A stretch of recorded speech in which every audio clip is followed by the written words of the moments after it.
ಸ್ನೇಹಿತರೆ, ಇವತ್ತು ನಾನು ನಮ್ಮ ಆರ್ ಕನ್ನಡದ ಮಹಾನಟಿಯವರು ವಸಂತ ಗಿಳಿಯಾರ್ ಅವರು, ಕೀರ್ತಿ ಅವರು, ಖ್ಯಾತ ಪತ್ರಕರ್ತರು, ಜೊತೆಗೆ ನಮ್ಮ ರಂಗಣ್ಣ ಅವರು, ಪಬ್ಲಿಕ್ ಟಿವಿ ರಂಗಣ್ಣ ಅವರು, ನಮ್ ರಾಕೇಶ್ ಶೆಟ್ಟರ್ನ ಮರ್ತೋಗ್ಬಿಟ್ಟೆ.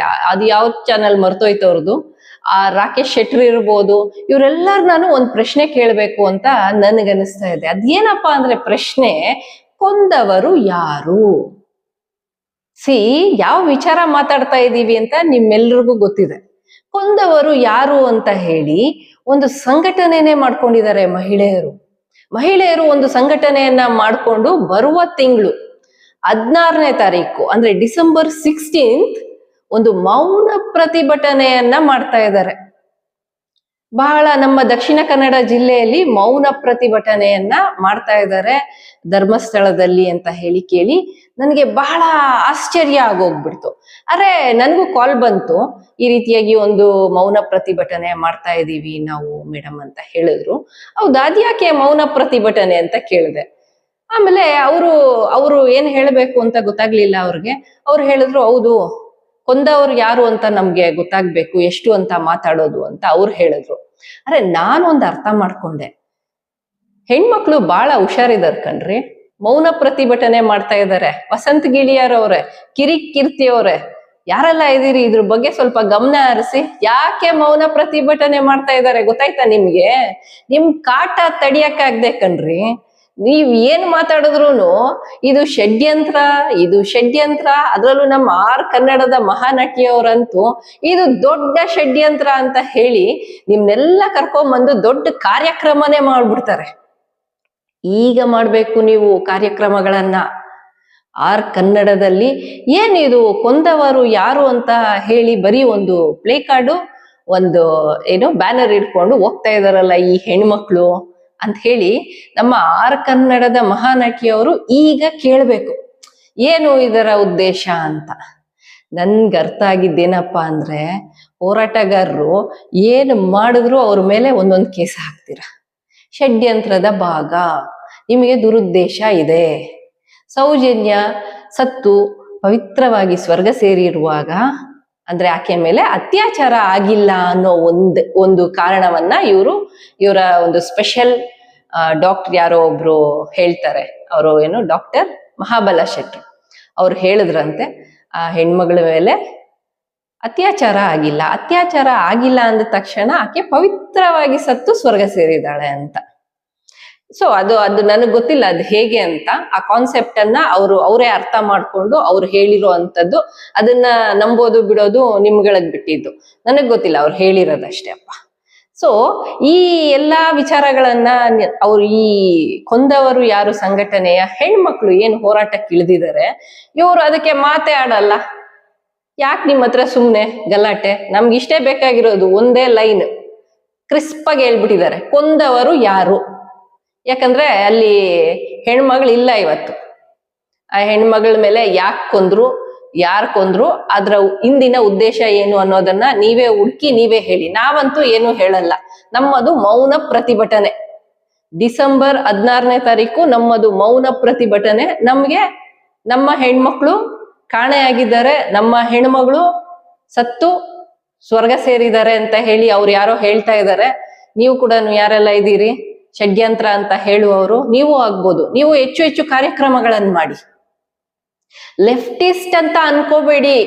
ನಮ್ಮ ಯಾರು ಪಬ್ಲಿಕ್ ಟಿವಿ ರಂಗಣ್ಣ ಅವರೇ, ಲೆಫ್ಟಿಸ್ಟ್ಗಳ ಇದು ಒಂದು ಕಾರ್ಯಕ್ರಮ, ಲೆಫ್ಟಿಸ್ಟ್ಗಳು ಏನೋ ಹುನ್ನಾರ ಇಟ್ಕೊಂಡು ಮಾಡ್ತಾ ಇದ್ದಾರೆ.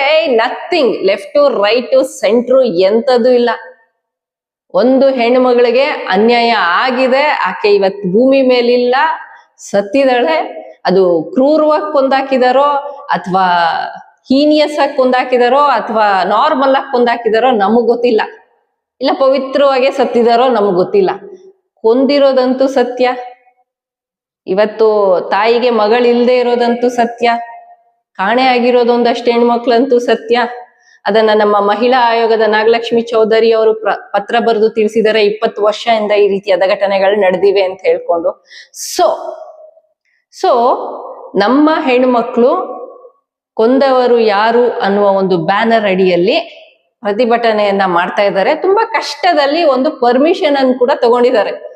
ವಿತೌಟ್ ಪರ್ಮಿಷನ್ ಮಾಡ್ತಾ ಇಲ್ಲ, ವಿತ್ ಪರ್ಮಿಷನ್. ಯಾಕಂದ್ರೆ ಅವ್ರಿಗೆ ಸಾಂವಿಧಾನಿಕ ಹಕ್ಕಿದೆ ಪರ್ಮಿಷನ್ ತಗೊಂಡು ಹೋರಾಟ ಮಾಡ್ಲಿಕ್ಕೆ. ಅದನ್ನ ತಗೊಂಡಿದ್ದಾರೆ, ಅವರು ಹೋರಾಟ ಮಾಡ್ತಾ ಇದ್ದಾರೆ. ಮೌನ ಪ್ರತಿಭಟನೆ, ಮಾತೇ ಇಲ್ಲ. ಕೊಂದವರು ಯಾರು, ಯಾಕೆ ಕೊಂದ್ರು, ಯಾವಾಗ ಕೊಂದ್ರು ಎಲ್ಲ ನೀವೇ ಹುಡುಕಿ ನಮ್ಗೆ ನ್ಯಾಯ ಕೊಡ್ಸಿ. ನಮ್ಮ ಹೆಣ್ಮಕ್ಳಿಗೆ ಅನ್ಯಾಯ ಆಗಿದೆ, ಇಡೀ ಭಾರತ ದೇಶದಲ್ಲೇ ಎಲ್ಲೂ ಹೀಗೆ ಆಗ್ಲೇಬಾರ್ದು ಅನ್ನುವಂಥದ್ದು ಅವರ ವಾದ. ಹೌದಲ್ವಾ? ನಿಜ ಅದು. ಯಾಕೆ ಸುಮ್ಮನೆ ಮಾತಾಡೋದು? ಇತ್ತೀಚೆಗೆ ನನ್ನ ಹತ್ರ ಒಬ್ಬ ಯುವಕ ಬರ್ತಾರೆ, ಅವ್ರು ಹೇಳ್ತಾರೆ, ಮೇಡಮ್ ನಾನು ಕಾಮಾಂಧರ ಆಟ ಫಿನಿಶ್ ಅಂತ ಒಂದು ಫೇಸ್ಬುಕ್ ಅಲ್ಲಿ ಒಂದು ಪೋಸ್ಟ್ ಹಾಕಿದ್ದೆ. ಯಾವುದೋ ಒಂದು ಸ್ಕೆಲಿಟನ್ ಒಂದು ಹಾಕಿದ್ದೆ ಜೊತೆಗೆ. ಅಷ್ಟಕ್ಕೆ ಇಷ್ಟು ವಿಚಾರ, ಈ ವಿಚಾರದಲ್ಲಿ ನನ್ನನ್ನ ಒಂದು FIR ಮಾಡಿ ನನ್ನನ್ನ ನಿಮ್ಮ ಜಿಲ್ಲೆಗೆ ಬರ್ಲಿಕ್ಕೆ ಹೇಳಿದ್ದಾರೆ, ನಾನು ಬರ್ತಾ ಇದ್ದೀನಿ ಅಂತ ಹೇಳಿದ್ರು. ನಾನು ಹೌದಾ ಅಂತ ನನಗೆ ಆಶ್ಚರ್ಯ ಆಯ್ತು. ಒಂದು ಫೇಸ್ಬುಕ್ ಪೋಸ್ಟ್ಗೆ ಇವ್ರನ್ನ ಕರೆಸ್ತಾ ಇದಾರಲ್ಲ ಅಂದ್ಬಿಟ್ಟು. ಅದಕ್ಕೆ ಪಾಪ ಹೆದರ್ಕೊಂಡ್ಬಿಟ್ಟಿದ್ದಾರೆ. ಯಾಕಂದ್ರೆ ಕಂಪ್ಲೇಂಟ್ಸ್ ಇದಾರೆ. ನೀವ್ ಈ ಬಾಯ್ ಬಿಟ್ರೆ, ನೀವು ಒಂದು ಪೋಸ್ಟ್ ಹಾಕಿದ್ರೆ ನಿಮ್ ಮೇಲೆ ಕಂಪ್ಲೇಂಟ್ ಮಾಡಕ್ಕೆ ಇಲ್ಲಿ ಒಂದಷ್ಟು ಜನ ಇದ್ದಾರೆ.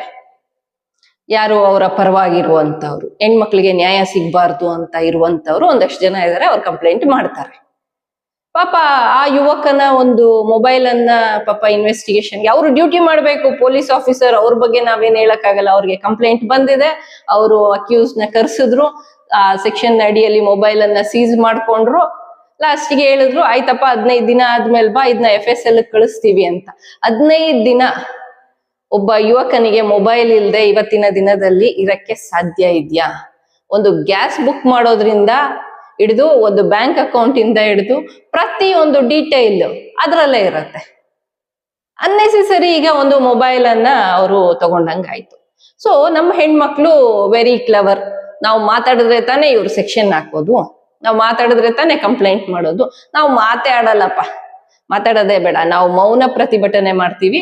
ನಮ್ಗಿಷ್ಟೇ ಬೇಕಾಗಿರೋದು ಕೊಂದವ್ರು ಯಾರು ಅಂತ ಹುಡುಕೊಡಿ ಅಷ್ಟೇ, ನ್ಯಾಯ ಸಿಗ್ಬೇಕು ನಮ್ಗೆ ಅಂತ ಹೇಳಿ ಈ ಪ್ರತಿಭಟನೆಯನ್ನ ಬಹಳ ಒಂದು ಅಚ್ಚುಕಟ್ಟಾಗಿ ನಿಭಾಯಿಸ್ಬೇಕು ಅಂತ ಬರೀ ಹೆಣ್ಮಕ್ಳೇ ಆಯೋಜನೆ ಮಾಡಿದ್ದಾರೆ.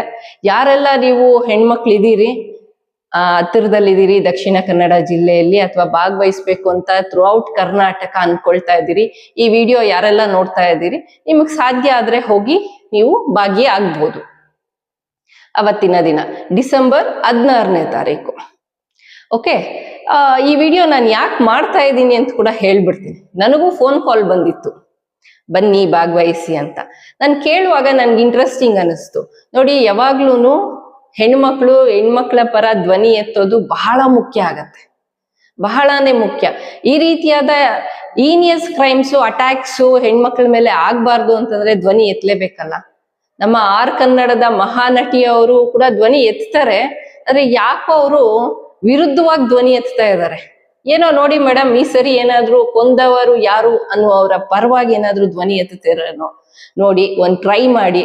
ಅವರನ್ನು ನಿಮ್ ಚಾನಲ್ ಕರ್ಸಿ ಸ್ವಲ್ಪ ಏನಾದ್ರು ಒಂದು ಒಳ್ಳೆ ಪಾಸಿಟಿವ್ ಆಗಿ ನ್ಯಾಯ ಸಿಗೋಂಗ್ ಏನಾದ್ರು ಮಾತಾಡ್ತೀರೇನೋ ಟ್ರೈ ಮಾಡಿ ಅಂತ ಹೇಳ್ತಾ, ಈ ವಿಡಿಯೋ ಇಷ್ಟ ಆಗಿದ್ರೆ ಲೈಕ್ ಮಾಡಿ, ಶೇರ್ ಮಾಡಿ, ಕಮೆಂಟ್ ಮಾಡಿ. ಜೊತೆಗೆ ಪ್ರತಿಭಟನೆಯಲ್ಲಿ ಭಾಗವಹಿಸ್ಲಿಕ್ಕೆ ಹೆಚ್ಚು ಹೆಚ್ಚು ಹೆಣ್ಮಕ್ಳು ಟ್ರೈ ಮಾಡಿ ಅಂತ ಹೇಳ್ತಾ, ಎನಿವೇಸ್ ಫ್ರೆಂಡ್ಸ್, ನನ್ನ ಯೂಟ್ಯೂಬ್ ಚಾನೆಲ್ ಅನ್ನ ಸಬ್ಸ್ಕ್ರೈಬ್ ಆಗೋದನ್ನ ಮರಿಬೇಡಿ. ಹೆಚ್ಚು ಹೆಚ್ಚು ವಿಡಿಯೋಗಳನ್ನ ಮಾಡ್ಲಿಕ್ಕೋಸ್ಕರ ಅಷ್ಟೇ. ನಿಮ್ಮ ಪ್ರೋತ್ಸಾಹನೇ ನನಗೆ ಉತ್ಸಾಹ ಅಂತ ಹೇಳ್ತಾ, thank you for watching this video. Thank you friends.